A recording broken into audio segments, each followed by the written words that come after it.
большом экране кадры первых фильмов, снятых Таткино. «Булат Батыр» – историческое немое кино о Пугачевском восстании. Первый документальный фильм о ТССР «Татарстан. Страна четырех рек». Кино, с которого и начинают отсчет истории татарстанского кинематографа. Мы пытались собрать всю историю столетнюю кинематографа Татарстана.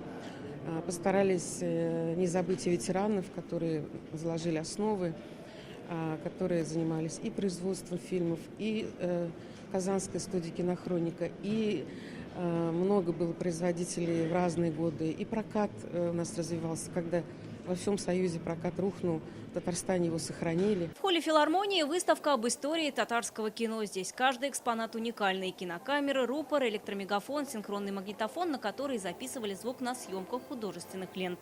Здесь и современный татарстанский кинематограф. На стендах представлены афиши 20 самых известных фильмов, снятых в Татарстане за последние 15 лет. Здесь, например, одни из самых популярных: «Тапшырылмаган хатлар», «Неотосланные письма» и «Ох шешеклер», «Белые цветы». Тут можно увидеть кадры со съемок фильма, фотографии съемочных групп. Передать слова поздравления всей команде Татаркино и вообще кинематографистов, которые творят на территории нашей республики. Министр культуры республики Ирада Юпова передала поздравления от Рустама Миниханова со столетием татарстанского кинематографа. В зале все, кто связан с киноиндустрией: режиссеры, актеры, продюсеры. Народный артист Татарстана Гамиль Асхадуллин как актер сыграл в 6 фильмах и сериалах. В качестве режиссера снял 2 фильма. Говорит, сам старается следить за новыми картинами татарстанского производства.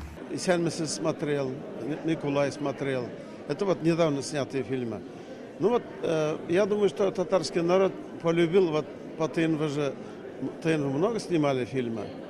«Ох шешеклер», и вот современные сейчас уже, «Алмаз» снимает тоже.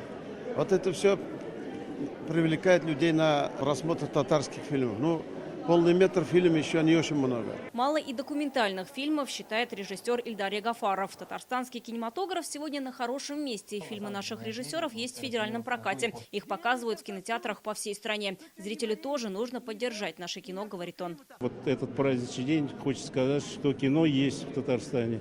Оно есть и игровое, сложнее с документальным, есть мультипликация. Есть очень много короткометражных картин молодежи, есть факультет в Институте культуры. Это очень важные вещи, которые сейчас происходят.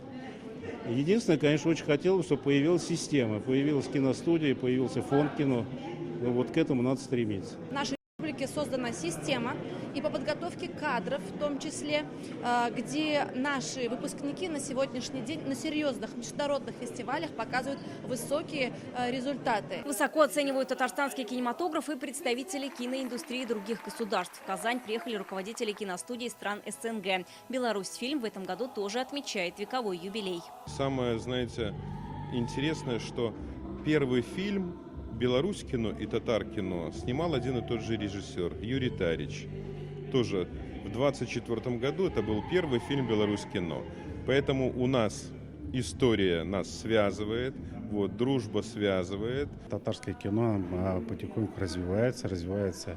Его узнают не только в самом Республике Татарстан, и мы, башкиры, в Башкортостане смотрим татар-кино. И в Москве, и в России, и в ближнем зарубежье. Это очень сильный успех, я считаю. Также кинофестиваль мусульманского кино тоже свой вклад делает. Благодаря фестивалю мусульманского кино о татарстанском кинематографе знают в десятках странах мира. В этом году фестиваль пройдет в 20-й раз и будет приурочен вековому юбилею Татар-кино. Вероника Гайнудинова, Данил Филатов, ТНВ, Казань.